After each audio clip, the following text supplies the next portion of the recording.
तो मेरे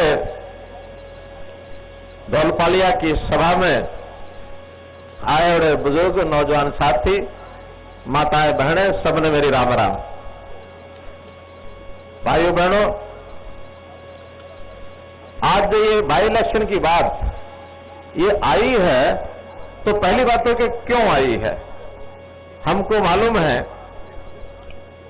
कि एक आदमी जो यहां का विधायक, उसकी अपनी जो अकड़ है, उसकी मरोड़ है, ये उसके आड़े आ गई।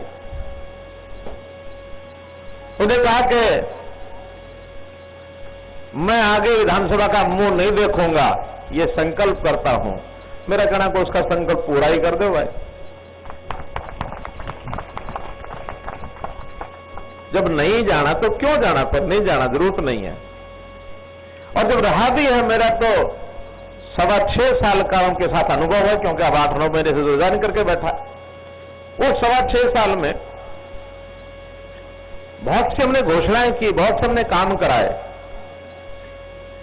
लेकिन उस भले आदमी ने आके ये नहीं कहा कि हमारा काम ये एक रह गया, इस काम को करा दो। इस इलाके के काम भले हमने 7 साल में 700 करोड़ के कराए। अगर कहीं कोई और विधायक ऐसा होता जो हमारे साथ जुड़ा हुआ होता तो 700 नहीं 1400 करोड़ के काम होते, या 1400 करोड़ के। अब हमने पिछली बार चुनाव में,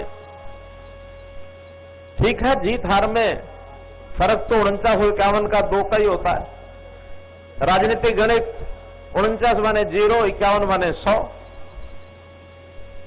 अब अंतर भले इतना थोड़ा सा ही था, पिछली बार भी ज्यादा नहीं था, लेकिन इसका मतलब नहीं है कि यहां के लोगों ने हमें वोट दिए नहीं। उस समय भी बहुत बड़ी संख्या में वोट दिए, लेकिन इस बार इतने वोट देने हैं। पिछली बार तो सरकार किसकी बढ़ेगी ये लोग दोनों सोच के वोट दिया होगा, क्योंकि हर आदमी कहता मैं जिसको वोट दे रहा हूं सरकार उसकी बढ़ेगी। तो यहां जिसने इनेलो को वोट दिए, अवैध को वोट दिए, उन्होंने सोचा शायद उनकी सरकार बनेगी, और रह गए 90 में से 1। और भाई एक भी गंवा बैठा, कम से कम एक बैठा रहता तो आवाज लेने वाला कोई तो होता उसका, लेकिन गंवा बैठा। इस बार आपने वोट सरकार किसकी बनेगी इसके लिए नहीं देना है। इस बार वो असमंजस नहीं है कि सरकार किसकी बनेगी, सरकार तो बड़ी बढ़ाई है। अब तो वोट आपने देना है कि हमने उस सरकार में साझेदार शामिल होना है या नहीं होना, इसलिए देना ना। तो बोलो, आप सरकार में साझेदार होना चाहते हो या नहीं चाहते हो? हमारी बहनें माताएं बताएं, साझेदार सरकार में होना चाहते कि नहीं होना चाहते? होना चाहते हैं ना। अब क्यों होना चाहते हैं? आखिर तो आपको अच्छा लग रहा होगा तभी होना चाहते हैं। 7 साल से केंद्र में नरेंद्र भाई मोदी की सरकार चल रही है। कितने ही काम उन्होंने हमारे लिए किए। हर गरीब आदमी के घर पर, यानी उसके सिर पर छत हो, ये काम उन्होंने शुरू करा दिया है। हर एक रसोई में गैस सिलेंडर पहुंचना चाहिए, ये काम उन्होंने शुरू करा दिया है। मुझे लगता है कोई गांव की रसोई ऐसी नहीं होगी जिसमें गैस का सिलेंडर नहीं होगा।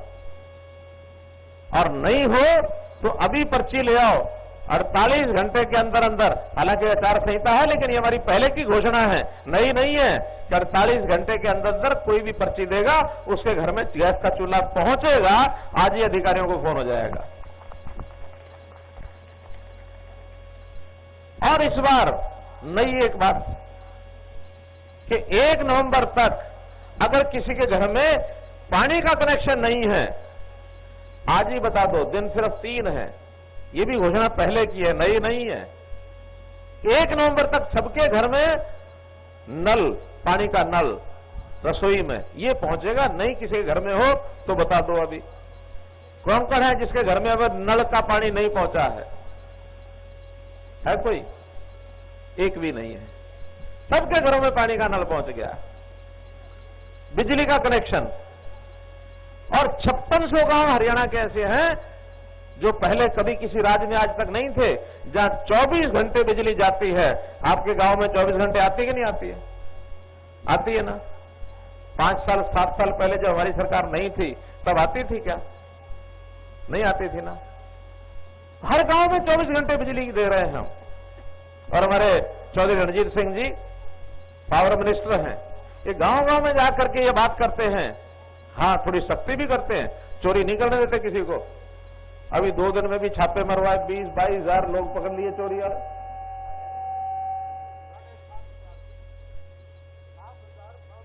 क्या 31,000 छापे मारे इन्होंने। तो हम चाहते हैं कि ठीक काम अगर कोई करेगा उसको पूरी सुविधाएं मिलेंगी। केंद्र सरकार लगी हुई है, हरियाणा सरकार लगी हुई है। 7 साल में आपने पुराने आदमियों ने अनुभव किया होगा कि पहले जो सरकारें होती थी, लूट खसूट की सरकारें, दबंगई की सरकारें, भ्रष्टाचार की सरकारें, नौकरी के लिए भी अपने पिताजी को बाबू को कहते थे, बाबू 1 किला बेच, पैसे दे, नौकरी खरीदूंगा। मां को कहते थे, मां अपनी टूम बेच दे, पैसे दे, नौकरी खरीदूंगा। अब कोई नौकरी खरीदनी पड़ती है? नहीं खरीदनी पड़ती ना। अच्छा, धौलपुलिया गांव में कितने लड़के इन 7 सालों में बिना पर्ची के, बिना खर्ची के लगे हैं? कोई हिसाब लगाया किसी ने? 55 लड़के एक गांव में, वो 70 कह रहे हैं।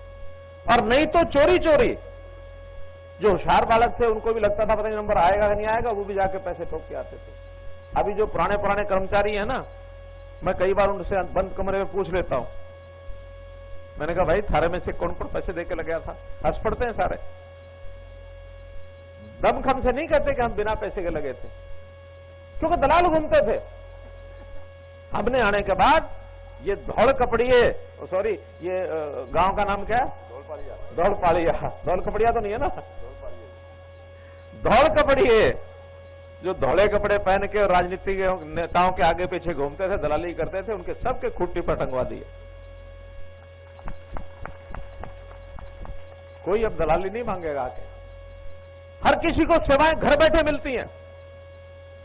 आपके यहां कोई भी सीएचसी गांव में होगी, अटल सेवा केंद्र, शहरों में, गांव में अंत्योदय केंद्र, कितने ही ऐसे कंप्यूटर लगा करके लोग अपने बैठा दिए। आप जाओ, अपना फॉर्म भरो, बहुत सी चीजें मोबाइल के ऊपर भी आ जाती हैं। मोबाइल में आपने अपनी ऐप के ऊपर, जो पढ़े लिखे नौजवान हैं, कोई भी जरूरत होती है सेवा की, वो दे देते हैं। 580 सेवाएं ऐसी हैं जो ऑनलाइन हमने कर दी है। और अब तो 1 नवंबर से जितनी सेवाएं हैं, जो सरकार से लाभ आपको लेना है, वो उस मोबाइल के पोर्टल पर मिलेगा। एक शर्त है कि आपको अपना फैमिली आईडी बनाना पड़ेगा। हमने हरियाणा के 65 लाख परिवारों की फैमिली आईडी बना दी है। आपने किस किस ने फैमिली आईडी बनवा ली अपनी? सबकी फैमिली आईडी बन गई है। हर एक परिवार का सारा हिसाब हमारे पास है। अब कभी आपको जाना पड़ेगा सरकारी दफ्तर में हर काम के लिए अपना जाति प्रमाण पत्र नहीं देना। एक बार उसमें लिखा गया है, आपका फैमिली आईडी लिख देंगे, अपने आप उसमें पता लग जाएगा ये इसकी जाति है, जाति प्रमाण पत्र ये हो गया है। उसका जन्म यानी प्रमाण पत्र, जन्म की जो तिथि होती है, उसका प्रमाण पत्र देने की जरूरत नहीं पड़ेगी, क्योंकि एक बार रिकॉर्ड होगा तो हमेशा हमेशा आखिर जो एक बार व्यक्ति का जन्म, आदमी का किसी का भी जन्म तिथि लिखी गई तो उसकी तो वही रहनी है सारी उम्र, बदलनी थोड़ी है। नहीं तो हर काम के लिए जन्म तिथि प्रमाण पत्र लाओ, जाति प्रमाण पत्र लाओ। हाँ, आय प्रमाण पत्र, इनकम, ये हर बार अलग अलग होगी और इसको अपने आप आकर के हम आंकलन करेंगे। सरकारी अधिकारी आएंगे, प्राइवेट लोगों के जिम्मे भी लगाया है, पड़ोसी भी आके पूछेगा कि भाई तेरी कितनी आमदन है, दर्ज कर दे। और जो लोग 1 लाख रुपए नीचे के साल के आमदन के हैं, उन परिवारों की आय बढ़ाने के लिए हम क्या कर सकते हैं, हर एक डिपार्टमेंट हमारा सोचेगा। आपको रोजगार क्या कराना है, आपको कोई दुकान करानी है, आपको कोई नौकरी करानी है, आपको कोई स्किलिंग के माध्यम से कोई हुनर सिखा के, कोई आपका ऐसा हुनर जिसके कारण से आप अपने आप अपना काम कर सकते हैं, आपको बैंक से लोन लेके देना है, आपकी दुकान बनवानी है, जो जिसके पास जितनी समझ है उसके हिसाब से उसका काम कराएंगे, ताकि हर परिवार 1,80,000 साल की आमदन के ऊपर आ जाए। इस काम में हम लग गए हैं, इस काम में लग गए हैं। तो मित्रों, काम बहुत कर रहे हैं, गिनाने लगे तो शाम हो जाएगी। लेकिन मेरा ये कहना है, पहली बात मैंने बताई कि वोट सरकार में शामिल होने के लिए डालना है, और दूसरी बात इसलिए बताई कि अगर आप गोविंद कांडा को भारतीय जनता पार्टी कमल के निशान पर जिता देते हैं, तो हमारे जो 7 साल के काम हैं, जिसके बारे में आप कह रहे हैं कि अच्छे हैं, उसके ऊपर भी मोहर लग जाएगी। गोविंद कांडा विधायक बनेंगे, हमारे कामों पर मोहर लगेगी, हम भी सीना चौड़ा करके हर जगह कहेंगे कि हां, एलनाबाद के लोगों ने हमारे काम पर मोहर लगा दी है।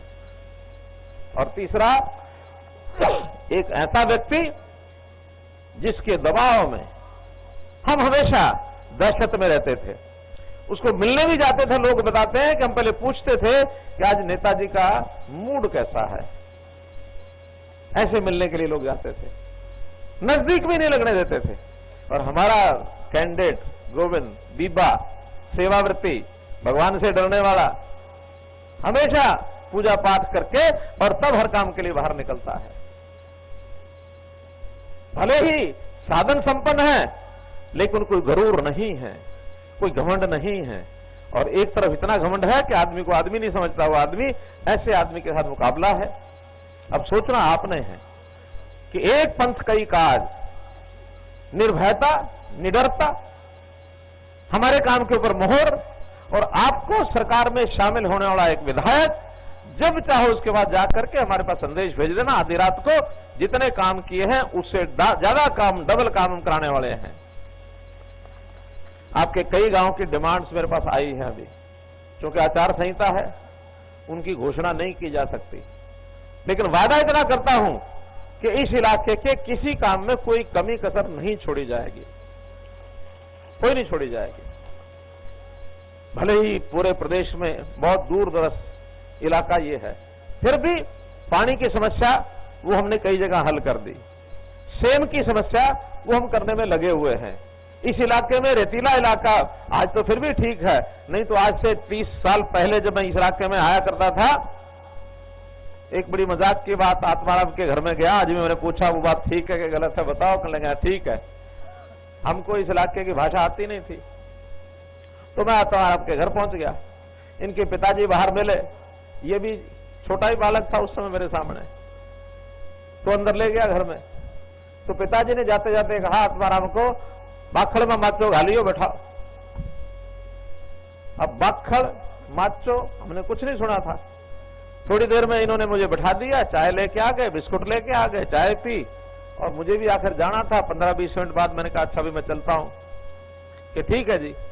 अब मन में उत्सुकता थी, मैंने कहा भी कुछ बाखड़ माचो को अच्छी चीज खिलाते होंगे, कुछ ना कुछ करते होंगे। तो मैंने कहा भाई बाखड़ कहां रह गया और माचो कहां रह गया? कहले जी हमारा आंगन ही है, तो बाखड़ है जिस पर बैठे हुए माचो है। क्यों बात हो रहा?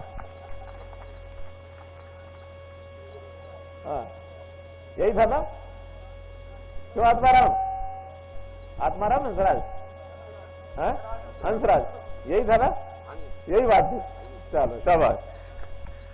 तो इसलिए निमला की ये घटना है, काशी का वास, निमला, सौलपालिया, ये सारे गांव मेरे उस समय के देखे रहा। खैर बात लंबी ना करते हुए मैं आपसे निवेदन करता हूं कि आप सब लोग, खास करके थोड़ा जो गरीब समाज के लोग हैं, उनको किसी प्रकार का भय नहीं खाना है, निडर होकर के इस इलाके में रहना है। और कोई आपको कभी भी कुछ कह जाए, संदेश भेज देना, 3 साल की गारंटी तो मेरी है। और आगे आप चाहोगे तो फिर आएंगे, ये आपके हाथ में है।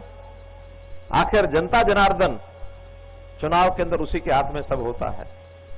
लोकतंत्र में जिसको अच्छा लगे वही अपना चुनो, अच्छा न लगे उसको दूर कर दो। निर्णय आपने करना है, अपील हमने करनी है। मैं पुनः अपील करता हूं कि हमारे गोविंद कांडा जो हमारे प्रत्याशी हैं भारतीय जनता पार्टी के कमल के निशान के ऊपर, जजपा और भाजपा दोनों मिलकर के गठबंधन के नाते, वैसे तो तीसरी पार्टी भी सपोर्ट कर रही है, हलोपा भी एक पार्टी है, गोपाल कांडा हलोपा से हैं, ये जजपा से हैं। घर घर में अलग अलग विचार हो सकते हैं, लेकिन फिर भी मिलके और सामंजस्य से, तालमेल से चलेंगे, यही बात आपसे कहनी है।